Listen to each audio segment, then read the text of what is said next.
Good afternoon, and thank you, everyone. They call this the graveyard shift soon after lunch.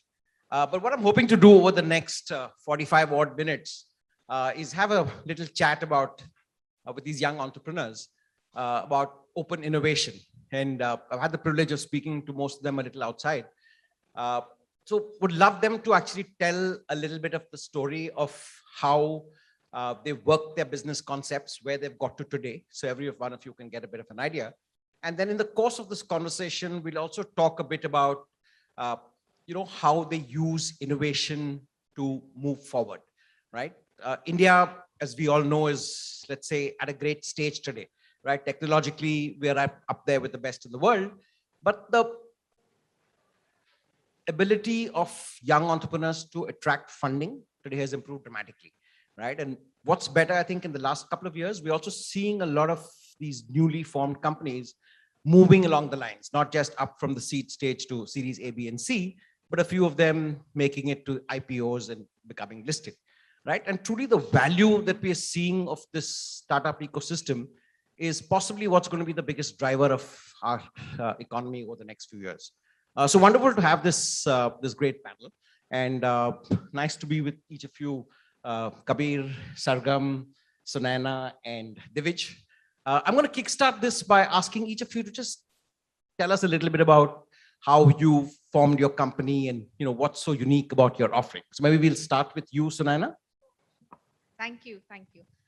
Sure. So I run a footwear brand, which is Hats Off Accessories. And we were just talking about this. And back in the day, I graduated in 2014, and I was very keen to first explore manufacturing and understand more. And I realized that e-commerce is growing, and it's something that I was very curious about and wanted to know how I could bring in a product that could preach transparency.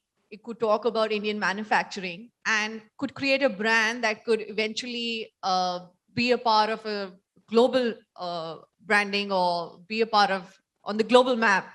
And the uniqueness when I talk about today, it's about creating handcrafted genuine leather products and building a direct to consumer model where we are actually working with factories who preach on sustainability in terms of using vegetable tan leather. There are different audit reports that they take care of social compliances. So all these parameters are very important that customers actually don't know about. And it's our job, even if we're not communicating that on every branding tag or every packaging, it's important that we as a brand imbibe that and use those things and create a setup where tomorrow other entrepreneurs or other brands look up to us as a model.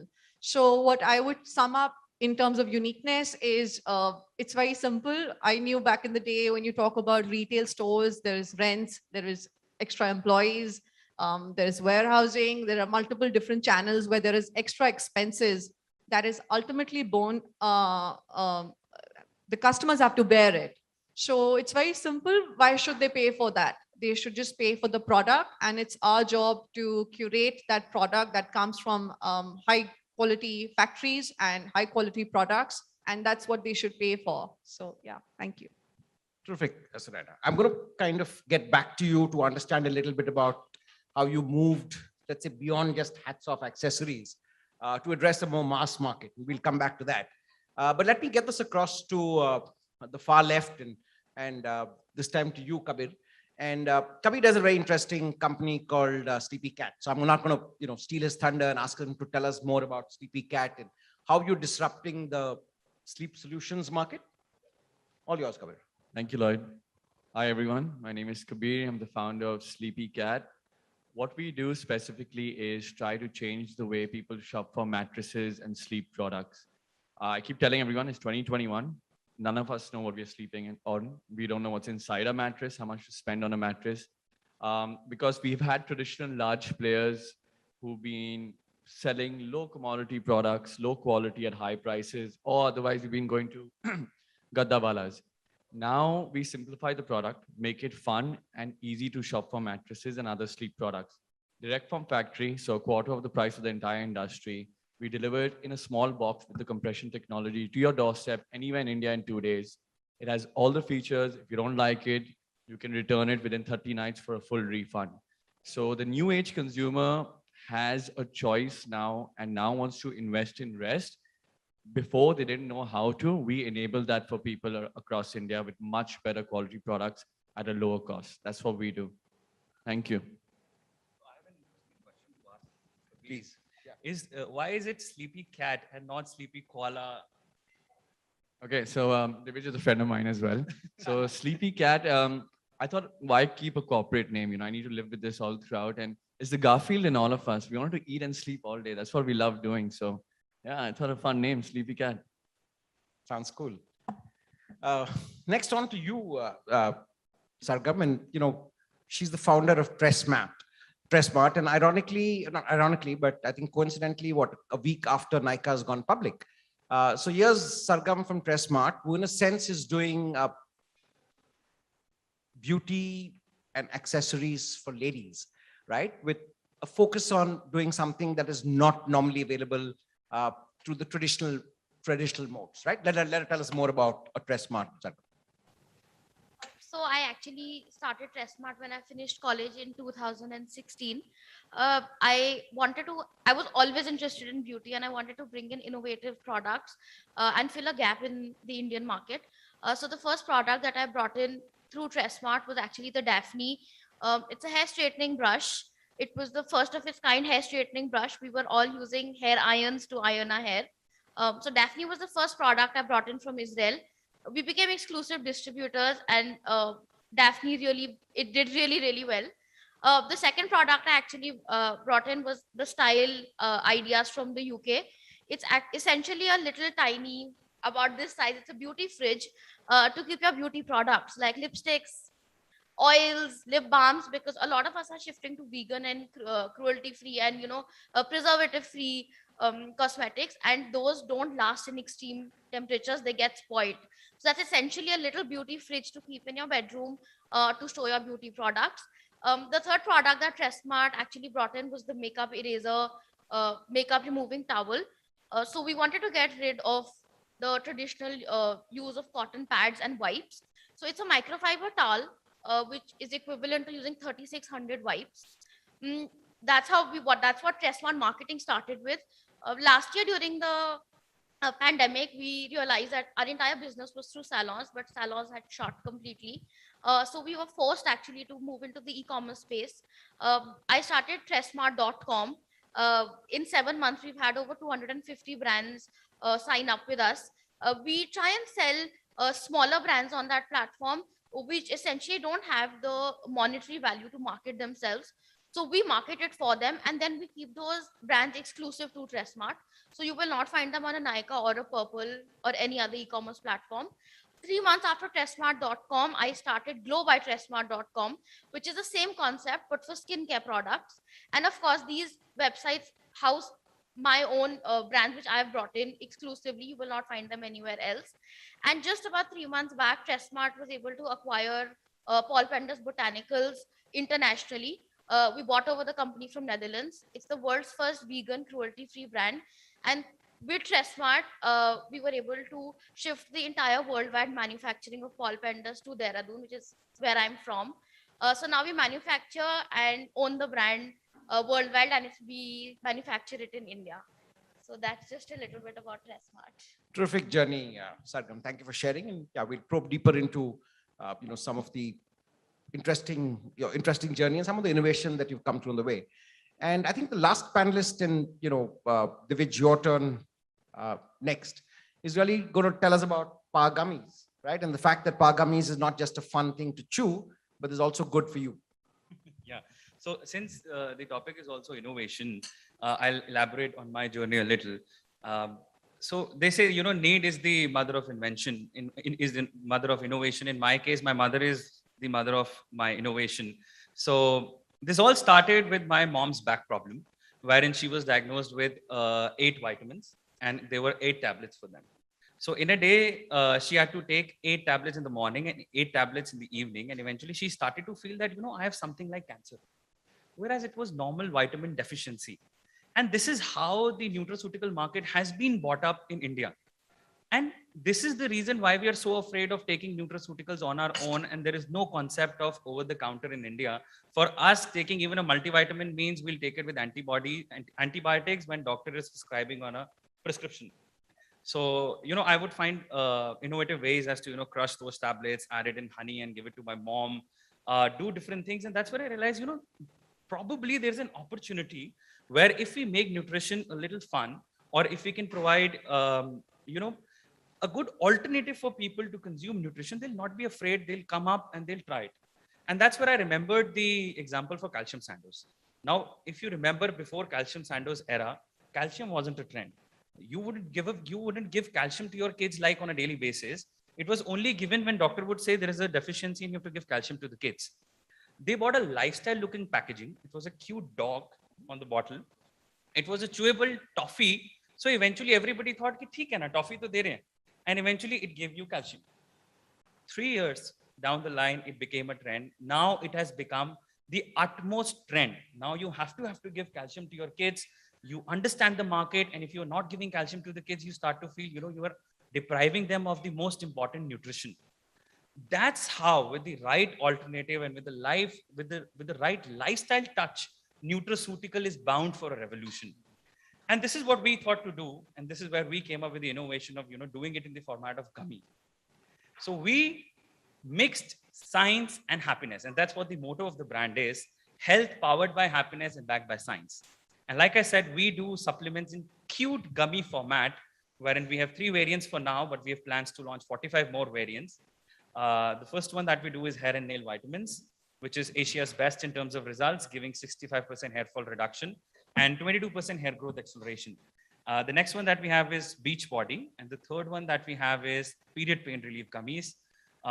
This is because nobody in the market was doing anything for it. And the only thing that you had currently was the Meftol Spas painkiller available, wherein we could build tasty gummies, which is like a dessert for you and is based out of natural extracts and right vitamins that help you with period pain relief. Fantastic. That is really exciting.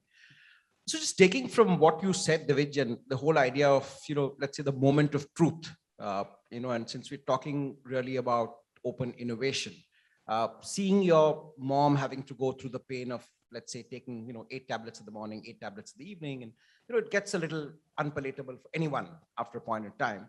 I want to kind of probe and starting with you, Sunaina, saying what is that moment of truth when, you have this idea that you've got to go out and create hats off accessories. What is that, let's say that particular thing that you noticed that was absent in the market, that a need that hats off could fulfill, right? And we're all in fairly crowded marketplaces, right? Today, a great idea and being backed by funding is not out of the ordinary. So what was that kind of aha moment that really got you started on the hats off journey? So that's correct. It's a very crowded market. Footwear market is, you've got, if you talk about India, a large part of is in the unorganized sector. The unorganized retail sector contributes a lot to the retail contribution. And I think for me, when I talk about hats off accessories, it was more about the product. And the product that I'm talking about is we started out with handcrafted leather brogues. So, brogues is always, brogues are worn in the UK. They were, kind of started out in Scotland. And for me, how I got to know about this is when I worked in the factories that were manufacturing for international brands. So for me, what really stood out was, why are we not promoting Indian homegrown brands? And I remember one thing when I was, for me, when I saw the product and I said that, why is an Indian brand not doing it? When we have the capability, we have the manufacturing force, we have these designers who are actually creating this product here in India. And to an outsider and to a customer, it's about, okay, it's an international brand, so I trust the quality and I probably pay X price for it. And when it's an Indian brand, we suddenly lose that faith in ourselves or in the brand. So for me, it was more about creating a brand that thrives on Indian manufacturing and creates a design value that's actually loved and appreciated and customers actually like it. So coming back to your question, what was that moment, I think it was the product. And I'm just going to say this because whenever part of a certain seminar or a discussion, people always say, oh, why do you want to be an entrepreneur? And I hear a lot of people say, oh, because I want to start something of my own and I want to do this. So it's first the feeling that comes in people, but it was the other way around for me. For me, it was the product. And I saw that product belongs online. Why are we not promoting e-commerce? And in 2014, I remember when I graduated, I don't remember shopping online on Jabong and Cooves. It just started there. And if you look at ASOS.com, it's been there for ages. So as much as we talk about India becoming digital, it just started just literally last decade ago. The boom just started back then. So for me to take an advantage of that opportunity and create a section where I can tell the factory that let's create a section where we are putting out a brand that's direct to customer and we're creating a portfolio of products that's unique. That's very important. And a very important thing, it's about creating a product that believes in transparency and high quality product. So yeah. Great, Sunaina. Thanks so much for sharing that. And on to you, Kabir, and you kind of set forth to disrupt, let's say, a fairly established market, right? We all know that there are mattresses, there is the Sleepwells and the Kurlons, which have been in business for decades now. What was that little niche, or what was that opportunity that you saw in the market that existing established players hadn't yet solved for? And what made you believe that you had the right to succeed? So before I started SleepyCat, I actually took on a traditional retail mattress brand for East India and opened up retail, distributorship, hotel products. While I was working at retail, I could see people coming into the store having no clue about the different kinds of mattresses. They don't know what to buy, how much to spend on it. And I actually had an example where two people bought high-end mattresses, 80,000 rupees each, two of mattresses, 3 weeks for delivery. After it was delivered, I had to organize a truck to deliver it to their house. Then 20 floors up, hire 4 people to deliver it. It reached their doorstep. It couldn't fit through the doorway because it was 12-inch thick spring mattresses and it couldn't bend. We had to return the money. Even if they don't like it, we had to return the money. The whole process was a pain that I went through, and I lost money in that venture. So that's what made me realize how to innovate. How can we make it simplified? People don't need 100 choice of mattresses. 2 of them with all the features possible in any size you want, direct from your doorstep. We cut out all the middlemen, so it's a quarter of the price of the entire industry, delivered now in a small box. Our mattresses come in the size of a golf bag to your doorstep, 2 days, anywhere in India. It has all the features. If you don't like it, you can return it in 30 nights for a full refund. Now this solves the problem for people purchasing these sleep products. It offers a better value proposition where now you realize that, okay, I want to invest in rest, but I don't know how to go to a store and spend 50,000 rupees on a mattress. SleepyCat does that for 15,000 rupees direct to your doorstep. So it stemmed from failure, but yeah, I think we all learned from that. Yeah, I think you made a great point, because I think, it's really going through a little bit of the journey oneself and then figuring out what happens and rectifying. And I think one of the powers of open innovation is the ability to pivot on the fly, right? So really kind of, taking from your past learnings and moving forward. And therefore, to you, Sargam, and in the context of, your business and how, what you do, how do you look at what are the trends that you need to be getting onto? You talked about an acquisition of a Dutch firm that made, let's say, vegan beauty products without any cruelty. Now, how do you assess that, A, this is a need in the market, B, this is a need large enough that you could fulfill, or it's just a little fad, or is it just too small to exploit? So how do you get about that? And how do you look at what's up ahead? Maybe 2 years down the line, veganism may not be as, let's say, relevant, and the next big thing is going to be something. So how do you look at the whole journey of innovation? So a lot of it is, like I said, I've always been very, very interested in beauty products. And I think traveling and studying abroad gave me a lot of exposure to understand, there were so many things that were available outside, but they had not yet come to India. So like Daphne, I have very, very thin hair, and I think women who have very thin hair understand that when you're straightening it with a tong, your hair falls flat. I used to face that a lot, and my hair just used to look straight flat. So I really went on to research, and I actually came across at that time Daphne was under development, and I got in touch with Sharon, who was actually building this brush, and she sent me the first prototype. And when I did my hair, it was like a blow dry finish.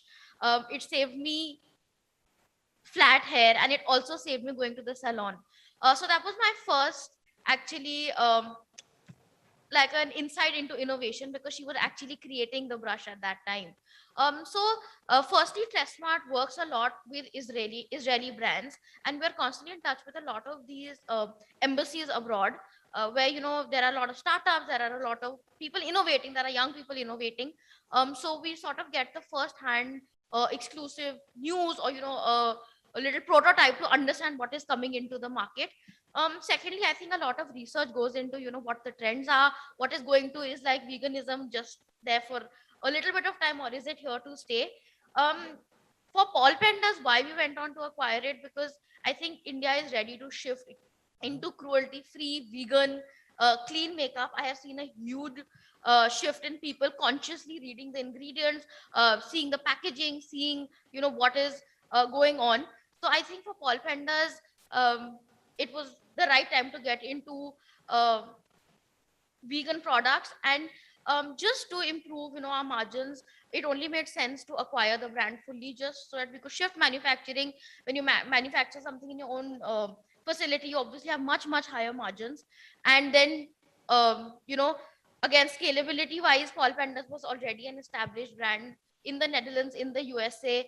So just that it was already set up, and it was the perfect time to sort of bring it to India, because people have just started understanding. And I think veganism and cruelty free beauty and makeup is here to stay. So I think in terms of innovation, it's a lot of research, a lot of customer feedback. We actually send our customers a lot of they're a very integral part of our business, because so many times customer, like the microfiber towel that I brought in, makeup eraser, it was actually a suggestion from one of our customers. She felt that there was so much wastage with wipes. You would use cotton, throw it away, done. You created so much trash. It was actually a feedback from her. She had used it in the USA and come back, and she got it here, and she said, can you try and bring it here? And we were able to. So I think customers play a really important role in helping us understand what is the gap, what is needed, and where we can fulfill it. So do you actually spend time meeting up some of your customers? Do you have to have conversations with them? So we actually, say about 100 to 150 are top customers, which are highly involved in our brand. We actually once a year hold a forum for them, and we call them, wherever. Last year it was at the Taj Lake Resort in Manesar.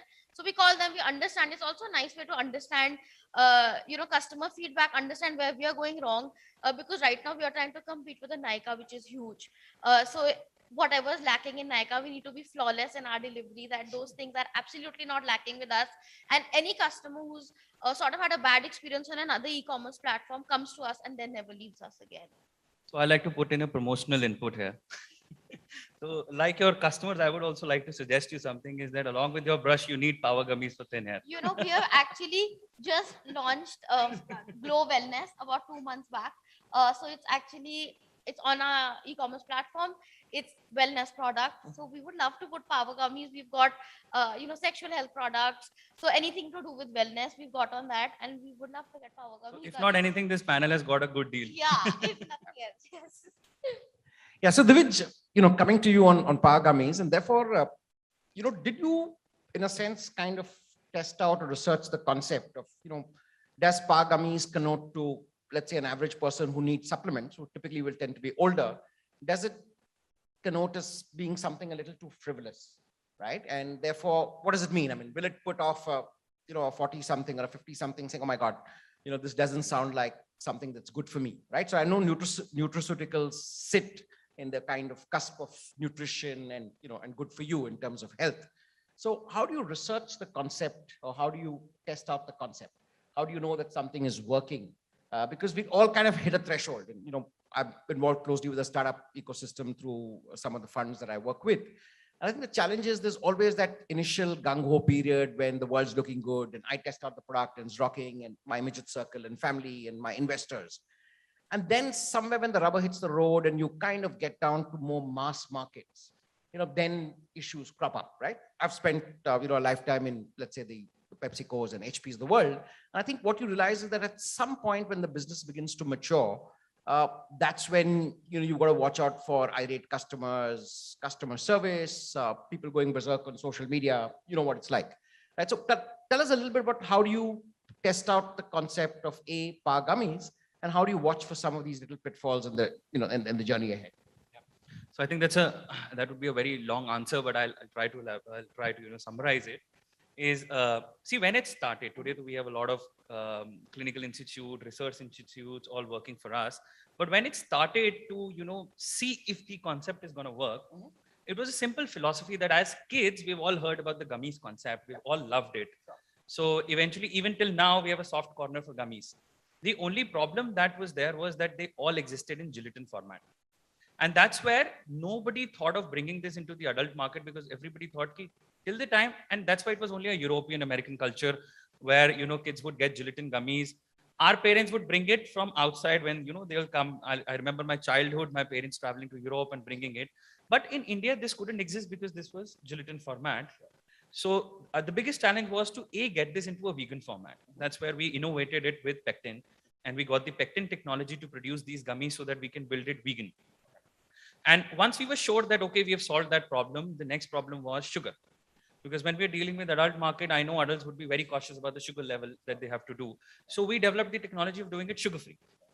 Once we knew that, basic principles are set, that was something that we were sure of, that it will have the market acceptability. Because if you have solved this problem, I mean, why would you have a pill when you can have a tasty gummy? So we were pretty confident on the concept. Then, of course, it was the part where we needed research institutes to help us, where we develop the compositions. We bring in the best in class efficacy, because from day one, the aim was to build a brand, an Indian brand that can represent India at the global nutraceutical podium. Because for now, the only thing that you hear is the Optimum Nutrition and all the other brands of the world. And then the next challenge was, bringing in that much amount of fuel into the company, because nobody would believe in the idea. It's hard. It's hard to envision. If I tell, today it is easy because there's already a brand. But when I started, it was hard to, explain anybody. They would laugh when I'll say that, I want to do nutrition in the format of gummies. The first thing that they'll think of would be, okay, you would be doing for kids. Theek, acha idea. And I would say, no, I'm doing it for adults. And they laugh and they say that's so immature of you to, even think of that. And I mean, we're 2.5 years into business. We're doing pretty nice. And not only us, I mean, the CFO of Unilever Group just posted a few days back into the LinkedIn that Unilever entered into gummies worldwide, wherein it's acquiring a lot of gummy brands doing adults. And within a couple of years now, Unilever's revenue is 1.9 billion euros just out of adult gummy market. And I'm sure now nobody's going to doubt that. So how do you kind of, when, let's say there's some headwinds and people suddenly, you might discover that maybe you're losing a small chunk of the market because some people think gummies is for kids. Yeah. So do you see the possibility of innovating around that, or possibly having a parallel brand that looks at a slightly more, let's say, to ensure that you still don't lose out on a part of the audience? I also forgot to answer the next part of the question that you had asked. But before that, see, for us, we are very clear. Like in America today, the nutraceutical market, out of the complete nutraceutical market, it is 8.6%, which is the gummy market. Worldwide, it is at 5.4%. And in India, the 2026 market is projected at 26 billion. So even if like America, we are able to build it at a 6-7% market share, we're dealing about a huge percentage. So it makes no point I diversify into any other product other than gummies. And my aim is just to headroom and make space and be the winner in the market that we currently are and capture that 5 billion market, which is there by 2026. I'm still short on time. The other part that you asked was that, how do we, when we are dealing with the mass audience, understand what my consumer needs and how we do it? I think the answer to that is the bliss that we have because of the D2C culture. Is that today, because we're doing mostly things digitally, we can understand our consumer persona. We can know what my consumer is buying, what's its buying behavior, how is it responding to my advertisements, where my top funnel is, bottom funnel is, and how do I create my middle funnel and how do I cater to my audience, then I can also understand what's the next thing that they are asking out for. How do I get into the next thing? I think this has played the biggest role why, we founders like us have got an opportunity where we can, bring in innovation and we can, actually get that innovation to the market at a successful level. Thanks, Divij. I think that made a lot of sense, and thanks for kind of detailing out the answer. And on to you, Sunaina, and I want you to just tell us a little bit about the journey when let's say Hats Off decided that, let's say initially you were largely using the existing e-commerce players as a route to market, right? So the Amazons, the Flipkarts, the Mintras. At some point you decided you want to create, in a sense, your own market play, right? So you cut off those big margins, but then you also get a much better direct insight into who your consumer is. How many of these become repeat buyers? How many of these you can kind of build their entire customer journey in the long haul? So what prompted that decision? And to an extent, also, at which level did you decide to go just beyond Hats Off to kind of address the more mass market? Yeah, so I think in the beginning phase of the company, I was telling you as well that it's about being frugal. So I wanted a website and I wanted a big team and I wanted the best marketing consultant and I wanted all of these people on board. And I realized I don't have the money to pay them. So it's very simple. For me, it was about collaborating with people who I knew, maybe finding a freelancer. I knew somebody was working in, somebody just graduated from my college and now is assisting different brands in creating something of our own, and collaborating with other entrepreneurs has been key to my success. And it's definitely an answer to your question. I don't know if it is, but that's definitely one part of it. Collaborating with other entrepreneurs is how I could make it today. And in terms of growing to the market, it's a very for me, when I started out, I collaborated with companies like Amazon, Coobs, Myntra, Reliance started out with the AGO that time. And, we struck a deal where they wanted to have an exclusive collaboration with our brand. And we were just offering them exclusive products. So that meant, it meant restricting my business at a point where I knew I'm gambling, because I know Reliance has the power to create that audience for us. At the same time, we're restricting that product to a lot of other consumers, which we might find on our e-commerce channel.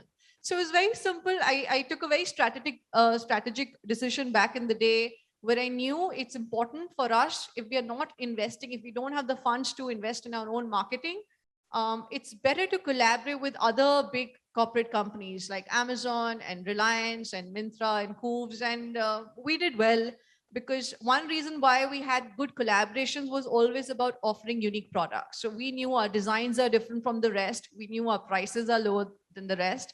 And that's how we capitalize the market.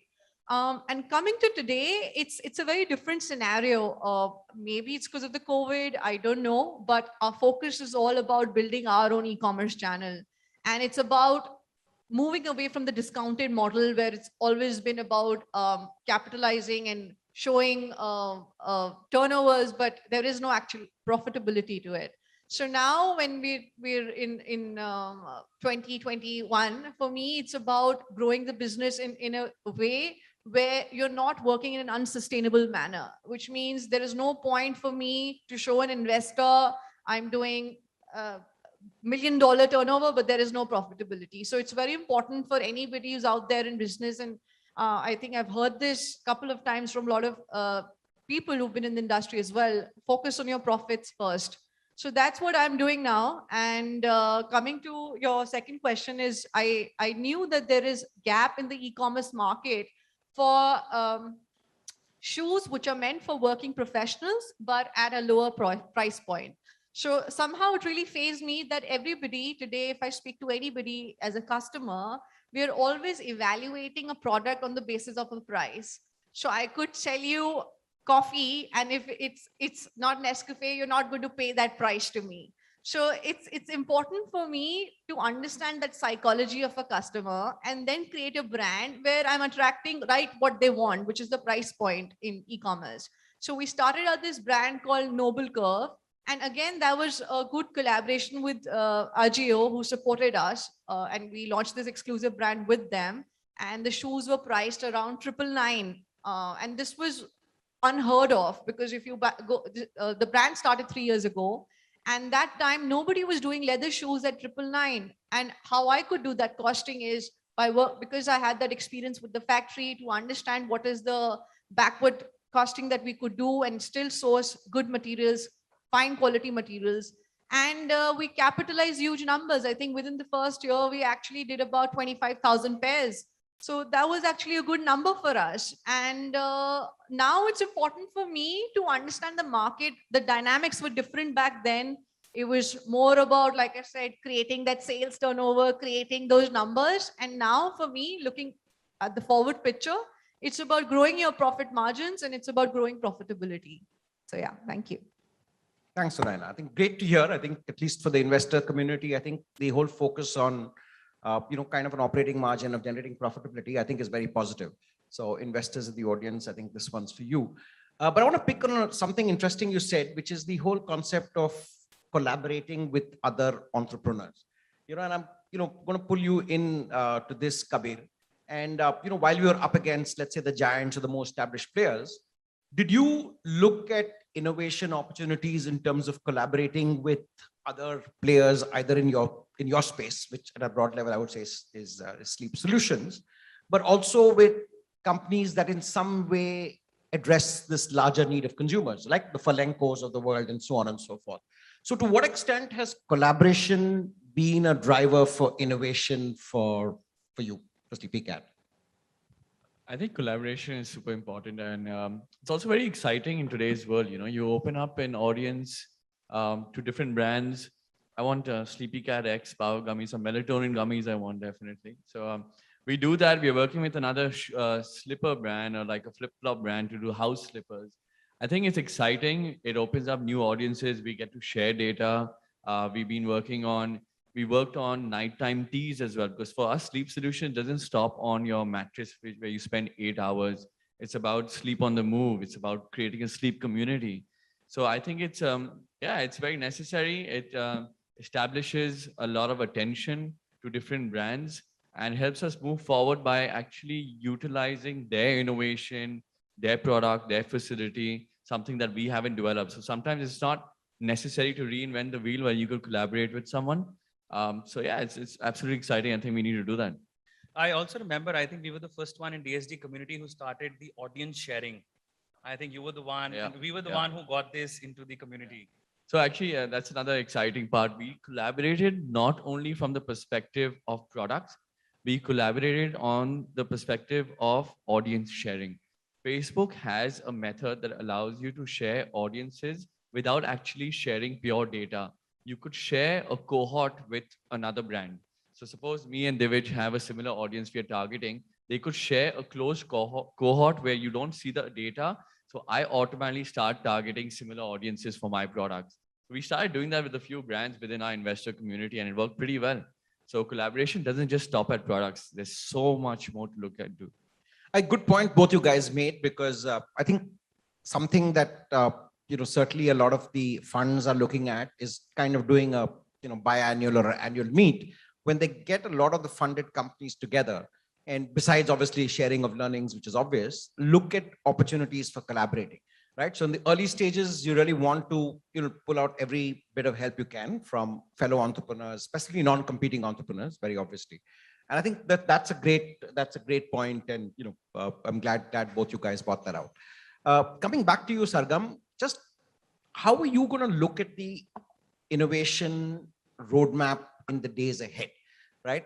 As much as, let's say, you guys have been at the cutting edge, you looked at this whole concept of veganism in beauty, of prevention of cruelty and all that.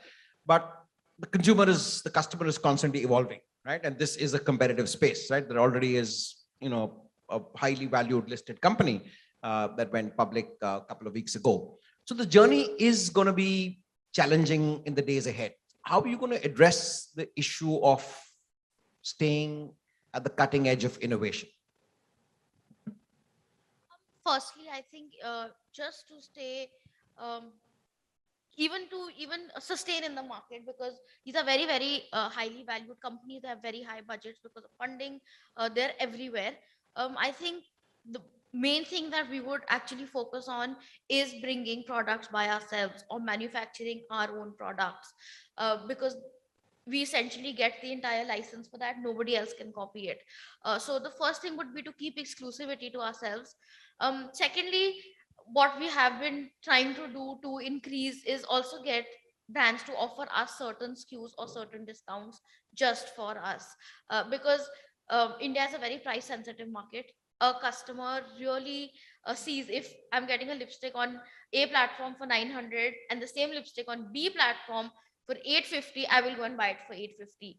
So we do try and keep, when we are signing contracts with brands, we try and keep exclusive terms with them that they will not offer to other people.